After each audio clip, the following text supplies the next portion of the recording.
one shift that really helps is moving from asset thinking to experience thinking. So think about a bigger picture, how things are going to turn out in the end. What is the player experience going to be? Put yourself into players' shoes. Think from their perspective. You might be working on individual assets. It could be symbols, it could be animation, it could be UI stuff and all. You really need to think how these different elements are going to stitch together to create the final experience and how they are going to turn out finally in the end product. Uh, it's always helpful to go to other people, talk to them, and ask development how they're going to implement all this stuff, and if whatever you're working makes sense or not, get their inputs, plan things accordingly, get a bigger picture in mind. Always think from players' perspective.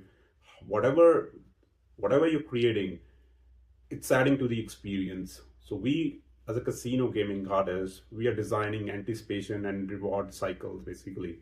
So when artists understand they're shaping an experience and not just decorating the screen, their work naturally becomes more intentional and cohesive.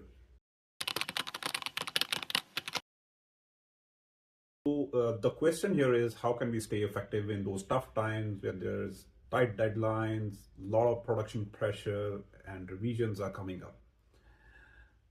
First of all, let's just try to avoid that situation by being proactive in our planning at much earlier stage with a solid foundation of core pillars, having that strong creative direction with our mood boards, with our style guides, with the visual language that needs to be followed, shared across the team, so that a lot of confusions can be avoided at later stage.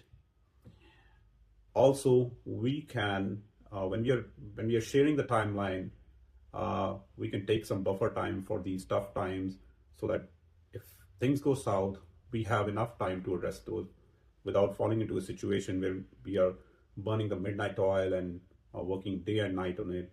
So that can be also avoided with this. But even after that, we are still into that situation where we are dealing with the stuff. Just put that hard skin, keep a smile on your face, keep your morale high and also your team's morale high in this tough time. Remember, these tough times, they don't last for that long. This is test for yourself, and it's very important at that stage to stay positive and deal with it with a positive mindset.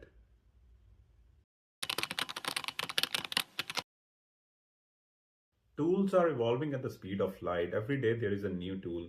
But if you're thinking about long term, then what keeps you in this field for a long term would be your passion. Think why you came into this field first.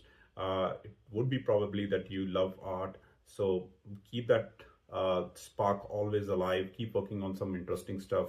Even if your project isn't giving you that kind of a challenge, keep doing some personal stuff. Uh, Always brush yourself, keep updating yourself, and think from players' perspective.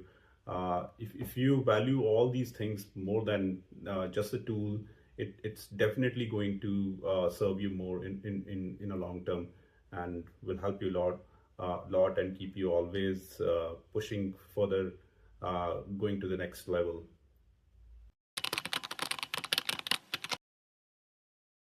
Casino games heavily rely on repetition and clarity. There are certain themes that work in this domain. There are certain uh, types of animation. There's some certain types of sound that work.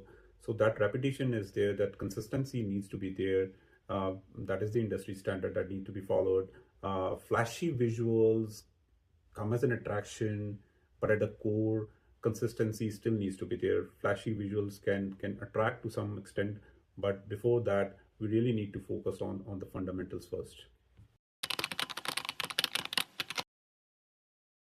I recently came across iGamity, and I'm so happy to see finally we have our own iGaming community where we can share our knowledge with each other. Platforms like iGamity can really bridge the gap between learning art and understanding how games are actually produced.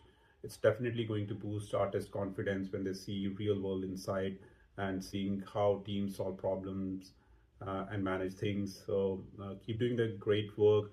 Wish you all the best. Thank you for giving me a spot on your platform.